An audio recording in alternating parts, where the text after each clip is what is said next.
예, 안녕하세요. 심플러 T입니다. 예, 오늘 많이 힘드셨죠? 네, 저도 많이 힘든 하루였고, 멘붕이었습니다. 예, 이렇게 빨리 급락의 장이 펼쳐질 줄 몰랐는데, 갑작스럽게 1시 반 이후로 예, 지수가 꺾이면서, 거의 투매 수준으로 이제 물량이 나오더라고요. 근데 거래가 없어요.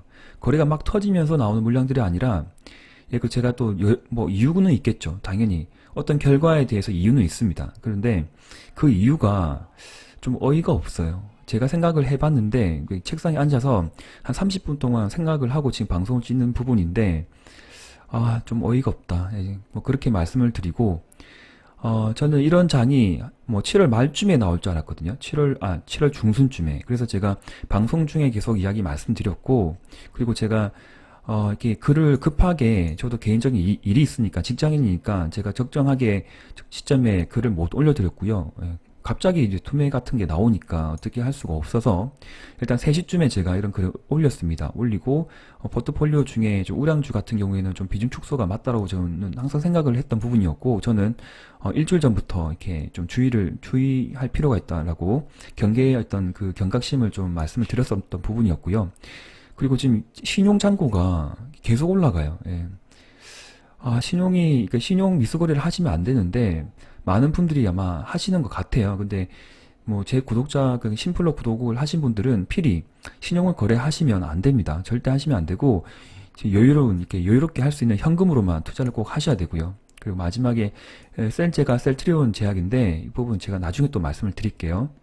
그러니까 지금 업종을 좀 볼게요. 이게, 종합주가 지수가 문제는 21선을 생명선을 깼어요. 그리고 제가 주말에 말씀드렸잖아요. 제가 좋아하는 또 진짜 생명선 721선의 비밀이라고 있는데 이렇게 721선을 터치를 하고 2차 공략을 했지만 떨어졌어요. 그 이후로 급락이 나오고 그리고 지금도 최근에 이 721선 근접을 하니까 상승 이렇게 탄력이 잃어버리고 자꾸 매도 물량이 나와요. 그리고 외국인이거나 어떤 기관의 세력들이 더 이상 어떤 뭐 좀 쉬고 가고 싶은 욕망이 큰 것 같아요. 그리고 이게 한번 보세요. 지금 121선을 121 기준 본 거거든요. 제가 이게 60일로 좀 만들어 볼게요. 60일이라 보면 이 봉의 이전의 데이터는 그냥 지워 보겠습니다. 지우고 나서 이 바닥권에서 여기까지 보면 상승을 그래도 많이 했어요. 네, 상승이 많아요. 50% 이상 꾸준하게 우상향으로 갔던 부분이었고 이 중간에 어떤 뭐 카카오의 어떤 차트와 거의 비슷하죠. 그냥 올라가면서 장중에 그냥 눌림목, 장중에 눌림목 21선은 한 번도 이탈하지 않고 그대로 탄력을 이어서 쭉 올라갔던 이런 흐름이 최근 일주일 동안 여기 고점을 721선을 돌파하지 못하고 그냥 갭 하락으로 눌러지고 오늘은 급락까지 나왔습니다. 그리고 21선을 깼죠. 결국은 그러니까 팩트만 말씀드리면 제가 좋아하는 생명선, 작은 생명선이에요. 그러니까 종목 하나에 대한 생명선인데 그냥 업종으로 보면 21선을 깼어요. 그게 위험한 거예요. 네, 그래서 이런 흐름이 나오지 않을까 제가 염려해서 이제 우량주 좀 이렇게 조심하라고 말씀드렸던 부분이었고 그리고 뭐 2차 전지, 비대면 관련주는 괜찮습니다. 그러니까 괜찮다는 건 뭐냐면 그러니까 최근에 하셨던 분들은 충분히 손절 라인을 가지고 접근해야 됐고요. 그리고 이전에 이때 공략하셨던 분들은 아직 상승의 폭이 많아요. 그래서 장중 5% 많게는 10%까지 하락을 하더라도 충분히 견딜 수 있는 어떤 여유가 있다. 그런 부분이 좀 많이 다릅니다. 그래서 지금 코스피 같은 경우에는 지금 MACD를 보면 음봉이 하나 나왔죠. 음봉이 이제 발이 첨벙하고 이제 발을 들어 놓은 거예요. 조정의 시기에. 그럼 최소 5일은 가요, 이렇게. MACD가 최소한 5일, 길게는 10일 정도, 2주 정도 이렇게 횡보를 할 거거든요. 오른쪽 들 거예요. 그러니까 충분한 웅덩이가 만들어질 것 같고요. 그래서 조정의 시간이 왔다. 기간 조정, 가격 조정은 생길 수밖에 없다라는 게 제가 그렇게 생각하고 있습니다. 그리고 코스닥 같은 경우에도 이게 음봉의 깊이가 너무 커요. 그런데 정확하게 이전 그 고점이죠. 여기 692포인트 제가 그러니까 여기에서 만들어진 이 라인이 저항선이 되는 부분이 있지만 시간이 지나서 돌파하고 지지를 보이면 이 선은 저항선이 아니라 하나의 또 이 봉에 대한 그러니까 이 흐름에 대한 지지선이 되는 거예요. 지지선, 지지 라인. 그래서 이 지지 라인을 그대로 터치를 하고 지켜줬다라는 게 참 신기하다라고 생각이 듭니다. 네. 어쨌든 문제는 21선을 깼고 그리고 추세를 이탈했다. 추세를 이탈했다. 여기서부터 이탈이 나왔어요. 이탈이 나왔는데 또 여기선 지지가 나왔어요. 그러니까 지금 이게 주가가 앞으로의 어떤 주가 흐름을 어떤 예측하기가 굉장히 더 어렵다는 겁니다. 어렵다, 난해하다. 하루하루가 물음표다. 어떤 차트가 그래야 될지 아무도 모른다는 겁니다. 지금 상황 그렇습니다. 그럼 제가 조금 생각했던 거, 그냥 뭐 다른 전문가들도 한 비슷하게 생각할 거예요. 오늘의 급락은 왜 나왔나? 왜 나왔을까요? 뭐 생각해 보세요. 개인적으로. 저는 북한발 이슈는 신경 안 쓰잖아요. 아시죠? 북한에서 아무리 떠들고 전쟁한다고 해도 오늘도 뭐 전쟁 뭐 할까 말까 이렇게 뭐 들이미는데 말도 안 되고요. 그냥 액션이고요. 쇼고요. 진짜 미안해. 우리 핵폭탄 쏘았어. 그래 되면 끝장이죠. 그러지 않고서는 북한발 이슈는 저는 신경 안 씁니다. 빅텍이 오르든, 뭐 다 방산주가 상한가를 치든 신경 쓰지 않습니다. 그 다음에 2차 팬데믹 이슈? 당연하죠. 당연히 2차 팬데믹 온다라고 제가 대전제 깔았잖아요. 그래서 집중 공략한 종목들이 뭐예요, 제가? 코로나 관련주, 진단키트 관련주 밖에 없잖아요. 백신 관련주.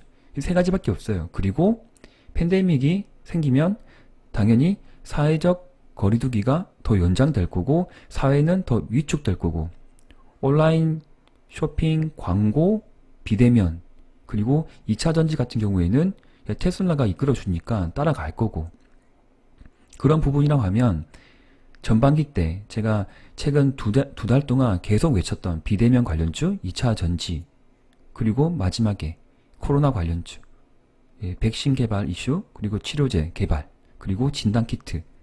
실적이 빵빵하고, 당연히 전 세계적으로 어쩔 수가 없잖아요. 환자가 늘어나는데 진단을 해야죠. 진단을 해야지 치료제를 쓸지, 뭐 백신의 문제는, 그러니까 전 세계적으로 백신 개발을 완료하겠다, 그리고 완료할 수 있다라고 말한 사람 누가 있어요, 지금. 셀트리온 회장님께서, 그때 인터뷰 했잖아요. 말도 안 된다고. 1년 안에 어떻게 백신을 개발하냐고. 그걸 지금, 플로리다 주인가요? 미국에. 돌연변이 좀 바이러스 인자들이 지금 설치고 난리라고 하는데, 하루에 뭐, 1000명인가요? 지금 확진자가. 정확한 제가 숫자를 지금 기억이 안 나는데, 백신 아무리 개발한다 하더라도 또 다른 변이에 대한 바이러스 하나 생명체입니다. 그 바이러스가 자기도 살고 싶어 할 거예요. 왜? 생명이 가진, 자기도 뭐 살아 숨쉬고 싶어 하죠. 비록 자기는 바이러스지만 자기의 입장에서는 더 살고 싶겠죠. 죽기 싫어할 겁니다. 그래서 변이가 생길 수밖에 없고 내성은 더 강해질 겁니다. 그럼 지금 1차 때 생긴 팬데믹 현상으로 바이러스가 지금 그 바이러스의 어떤 항체를 가지고 백신을 개발했죠. 그런데 2차, 3차가 나오는 그 바이러스는 색이 다른 거지 않을까요? 그럼 또 다른 백신을 또 개발하면 또 1년, 2년 지금까지 저희 반세기도 아니에요. 어떤 인류가 만들어지고 백신이 나왔을 때 4년 이상, 그러니까 4년 안에 만든 백신이 없다라고 합니다. 근데 트럼프는 1년 안에 만들 수 있다 하잖아요. 거짓말이죠. 이슈는 분명히 있어요. 그런데 문제는 저희잖아요, 저희가 투자한 업체들, 회사들. 그러니까 진단키트가 오늘 잘 버텨줬고, 그리고 뭐 그린 뉴딜 정책, 그리고 뭐 삼천리도 좀 강했었던 부분이었고요. 농심, 하이트 진로, 뭐 식품계도 많이 잘 버텨줬고, 흐름이 괜찮았는데 문제는 뭐예요, 문제? 셀트리온 관련주가 무너졌고 조금 무너졌어요. 많이 무너진 거 아니에요. 그리고 삼바도 5%까지 급등했다가 다시 다 반납을 했고 이거 보여줘야 되겠다. 문제는 뭐예요? 지금의 문제가 일양약품 완전 꺼졌고, 제넥신 급락, 제넨바이오 급락, 녹십다 랩셀 다 급락. 네. 신풍제약만 매운 바람이라고 지금 돌풍을 일으키는 신풍만 빼고, 그리고 제가 주말에 강조했던 SK 관련주 좀 여기 포함이 안 됐는데, SK 그룹주가 보자. 여기 있네요. SK 오늘 SK 나와라. 나왔다. 8% 9%까지 급등했죠. 예. 아마 이때 매수하신 분들은 SK는 파는 게 아닙니다. 그러니까 SK를 우량주로 생각하시는 게 아니라 지금 시장을 주도하는 그런 종목이에요. 예.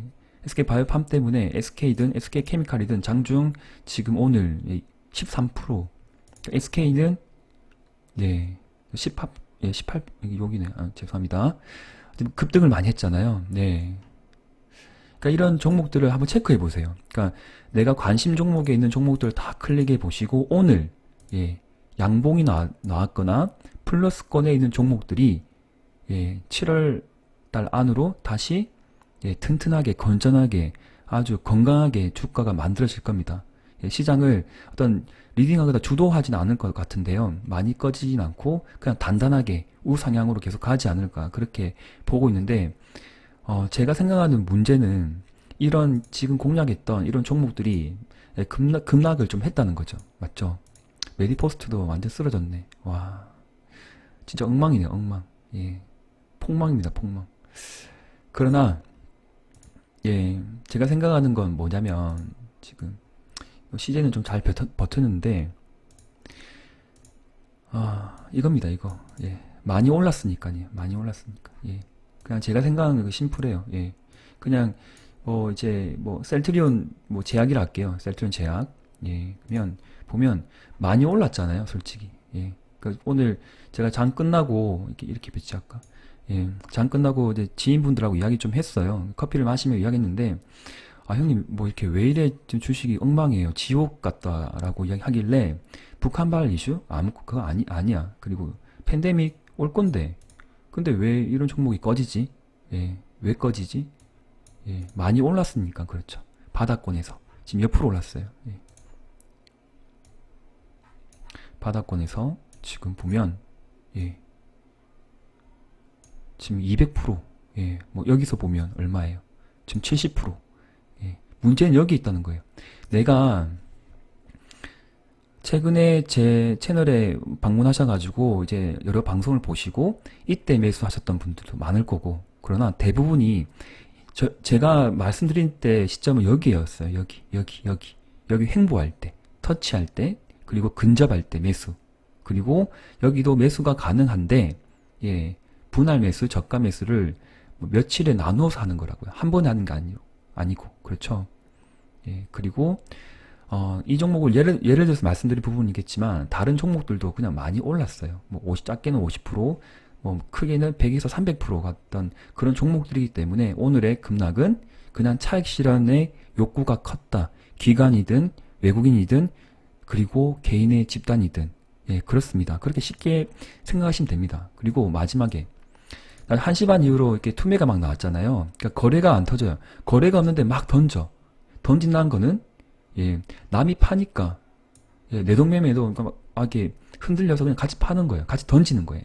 와, 안 되겠다, 이거 큰일 나겠다 해서 던지다 보니 던졌는데 마지막에 또 끌어올려, 이렇게. 그럼 털리는 거예요. 근데 마지막까지 밀어준 종목들 있죠. 예를 들면 불광약품도 끌어올렸고, 그리고 제넨바이오, 제넨바이오도 꼬리가 좀 달렸네요. 그러니까 꼬리가 안 달린 종목들이 있을 거예요. 그 좀 약한 종목인데 분별을 좀 하세요. 제넨바이오도 만약에 21선 터치할 때는 추가 매수, 분할 매수는 저는 괜찮다고 봤거든요. 그리고 지인분도 매수했습니다. 매수했고, 그러니까 정리를 좀 할게요. 제가 생각하는 건 이렇습니다. 그래서 매도하니까 와, 큰일 났다, 나도 매도해야지, 이렇게 해서 조금 약간의 투매가 나왔다라고 말씀을 드린 부분이고, 그리고 그러면 불확실성이 커지고 그 다음날에 주가가 예측하기 힘든데 어떻게 해야 될까요? 저희는 어떻게 하면 좋을까요? 어떻게 한번 생각해 보세요. 저는 커뮤니티 글에 올렸잖아요. 예. 2차 팬데믹은 옵니다. 네. 그리고 우량주 위주로 하기에는 또 많이 올라갔던 종목도 있을 것 같고 힘들어요. 네. 그러면 저는 대표할 수 있는 종목, 저 바이오시밀러든 바이오시밀러, 뭐 삼바 혹은 그리고 비대면 관련주, 대장주, 뭐 네이버나 카카오, 그리고 2차전지, 삼성 SDI, 또 뭐가 있을까요? 네. 치료제 관련해서는 셀트리온 제약 하나, 그리고 제넨바이오는 엄청나게 많이 꺼졌죠. 그 상승이 많긴 한데 힘이 없어요. 그렇기 때문에 저는 뭐 중장기로 어떤 그냥 들고 가는 부분이었고, 만약에 21선을 만약 계속 깼으면 저는 비중 축소는 했을 것 같습니다. 제 나름의 법칙이기 때문에 21선을 깨진 종목은 절대로 100% 물량을 가지고 가지 않는다. 예. 일부 뭐 수익분을 다 반납하더라도 저는 제가 정한 기준과 원칙에 근거해서 매매를 하는 겁니다. 아무리 우수한 업체, 아무리 뛰어난 재료를 가지고 있다 하더라도 저는 제가 정한 기준과 원칙을 무조건 지킵니다. 그 이후에 다시 21선을 회복할 때 그냥 매수하면 돼요. 그러니까 1, 2%더 사고 돈을 더 주고 산다라고 생각하고 들어간 부분이지, 그냥 흘러내린 주식은 가지고 있지 않습니다. 왜냐하면 저는 직장인이기 때문에, 직장인 같은 경우에는 21선 매매 법칙을 난 따른다는 겁니다. SRF 종목도 다 똑같아요. 다 똑같아요. 그런데 제가 만약에 전업을 하고 꾸준하게 많은 시간 동안 차트를 볼 수 있으면 5일선 매매가 맞습니다. 5일선 매매를 하는 거예요. 급등주는. 그럼 5일선이 깨지면 일단 보세요. 비중 축소를 해야죠. 여기서. 예, 매도 일단 비중 축소를 해야 돼요. 그래야지 이까지 상승을 좀 먹잖아요. 근데 그 부분을 놓친 분이라고 하면 저처럼 이때 매수를 들어가는 게 맞고요. 이때 매수는 조금 힘들지 않았나. 예, 그렇습니다. 그리고 비중을 확대하는 게 아니라 비중 축소, 그리고 여기에 근접할 때는 추가 매수는 가능했다. 예, 그렇게 일단 차트상으로 그렇게 말씀드려요. 그러니까 지금은 제넨을 또 제가 대표로 말씀드렸지만 모든 종목에게 적용되는 심플로의 기준과 원칙이다. 다시 한번 강조드립니다. 네. 그래서 지금 집중해서 이제 종목을 좀 옥석 가리기를 하셔야 됩니다. 그러니까 옥석 가리기 중에 안에서도 다시 가려요. 넘버 3. 내가 그러니까 더 줄여야 돼요. 그러니까 포트폴리오를 간소화하라고 제가 계속 말씀드렸는데, 지금은 어떤 게 있냐면 좀 물려있는 종목, 물려있는 종목이거나 그런 종목을 최대한 21선 근처 혹은 뭐 61선 근처에서 추가 베팅을 뭐 5% 10% 더 하셔가지고, 그러니까 이 종목을 말씀드린 게 아니라 다른 종목이 다 동일한 내용입니다. 물려있다. 막 여기서 물려있어요. 물려있으면 21선 근접할 때 일단 베팅을 좀 하셔야 돼요. 혹은 61선. 그러니까 이 부분은, 이 종목은 61선이 아니라 21선 기준이 되겠죠? 그럼 21선이 올라가요. 올라가고 MACD가 돌아가면서 다시 음봉이 나오면서 기간 조정 좀 거칠 겁니다. 왔다 갔다 할 때 여기서 추가 매수를 해서 평단가를 낮춰요. 낮추고 난 뒤에 이전 고점에 도달하면 이익분만 그러니까 제가 여기서 10% 샀어요. 10%. 근데 그 전에 또 10% 샀어. 죄송합니다. 다시 말씀드릴게요. 10% 샀어요. 근데 막 물렸어. 내려와. 봉이 막 내려와. 하락을 한다는 거죠. 눌림목. 그때 뭐 손실이 마이너스 15%다. 그러면 여기 투입한 비중에 10% 샀죠. 1,000만원. 그러면 여기서 1,000만원 더 사든지, 아니면 여유가 없으면 500만원이라 사야 됩니다. 즉 5% 더 사서 많게는 10% 사가지고 평단가를 이 중간으로 맞춰요. 맞추고 난 뒤에 다시 빼든지, 혹은 그 위에 이전 고점에 도달하면 그때 차익 실현 70% 50% 이상 하셔가지고 분명히 수익을 거둘 수 있는 전략이 있습니다. 네, 그렇게 하시면 돼요. 그리고 저는 셀트리온 제약에 좀 초점을 두고 싶어요. 셀트리온 제약이 더 내려오면 다른 치료제, 백신주 공략하지 않고 셀제를 하나만 노리겠다. 이제 한 달 동안 한 달 노려가지고 11만원 근처 혹은 이까지는 매수 괜찮거든요. 12만원대. 여기서 추가 분할 매수를 꾸준하게 해서 평단가 혹은 낮춰가지고 셀트리온 제약이 아마 7월 달에 한번 급등이 한두 번 나오지 않을까 그렇게 생각을 하거든요. 그러니까 치료제든 어떤 백신주들 물려있으신 분들도 뭐 셀제로 공략하는 게 아니라 제가 말씀드렸던 어떤 비중 조절, 추가 매수의 타이밍 가져가셔가지고 평단가를 낮추어서 이전 고점에 근접할 때 일부 차익 실현을 해가지고 수익을 챙겨간다 전략이고, 그리고 최근에 들어오신 분들, 예, 최근에 저를 알고 들어오신 분들은 다른 거 하지 마세요. 다른 거 신규 종목은 공략하지 마시고 셀트리온 제약만 보세요. 보시고 이렇게 매수 타이밍이 오면 매수해서 이전 고점에 팔든지, 혹은 한번 급등이 나온 시 옵니다. 7월 초나 중반쯤에, 중순쯤에, 그때 큰 수익을 예상이 될 것 같은데 아닐 수도 있어요. 근데 저는 될 것 같아요. 네, 저는 그렇게 믿고 한 가지 종목에 집중할 생각입니다. 예, 그리고 개별 종목에 대해서는 이거 전전에 시간이 또 넘어갔어요. 조금만 더 할게요. 시간으로 조금 이렇게 1%씩은 다 올라왔거든요. 지금 삼성전자도 예, 지금 1% 가까이 올라왔고, 그리고 시젠도 사실 오늘 시젠이 한 번 더 끌 줄 알았어요. 이렇게 12만 돌파할 줄 알았는데 갑자기 지수가 망가지면서 거래가 늘었죠. 늘면서 MAC는 아직 음봉이에요. 그래서 개별 종목 제가 내일 또 오전에 말씀을 드릴 거고, 어쨌든 시간에가 뭐 제가 잘 보지 않는 부분이겠지만 많은 분들이 또 궁금해 하실 것 같아서 제가 보여드립니다. 일단 진단키트 관련주도 뭐 1에서 2%다 올라왔어요. 그래서 내일의 모든 지수들이 아마 1% 이상 상승을 해서 시작하지 않을까 생각을 하는데, 한번 제가 말씀드린 부분 잘 생각하셔가지고 접근해 보시고, 그리고 치료제, 백신, 예, 그리고 제가 집중했던 공략 종목들은 21선 근접이면 매수 맞다, 추가 매수다, 가능하다, 다 동일합니다. 예, 제넨바이오든 제넥신이든 예, 다 똑같습니다. 부강이든 일량은 제가 시간이 걸린다 했죠. 예, 마이크가 좀 이상해가지고요. 다시 말씀드릴게요. 네, 일량도 지금 매수 어떤 그 흐름이 나오거든요. 그런데 매수를 조금 예, 좀 참아보세요. 참아보고 여러 가지 어떤 종목을 공략하지 마시고요. 마시고 좀 종목에 집중해서 예, 한번 접근하면 좋을 것 같습니다. 너무 투자 비중을 늘리지 마시고 예, 가급적 천천히 예, 추가 매수든 분할 매수든 천천하게 좀 접근해 보셔가지고 한번 이번 주 또 흐름을 한번 볼게요. 또 미국 시장이 어떻게 바뀔지 모르겠는데 지금 미국 선물 지수가 마이너스 1%를 넘어선 것 같더라고요. 그래서 한번 또 내일 오전에 한번 또 흐름을 보겠습니다. 예. 많이 힘내시고요. 뭐 힘드시겠지만, 또한 잘 이겨내고 버티다 보면 또 좋은 흐름이 나오지 않을까, 그렇게 보고 있고, 일단 코스피 종목들도, 예, 좀 눌림목이 너무 심한데, 일단 한번 또 내일도 흐름을 한번 볼게요. 그리고, 예, 뭐, 나름의 또 대응 전략 잘 세우셔가지고, 한번 다 같이 대응을 잘 했으면 좋겠습니다. 예, 오늘 영상 여기까지 할게요. 예, 감사합니다. 심플러TV였습니다.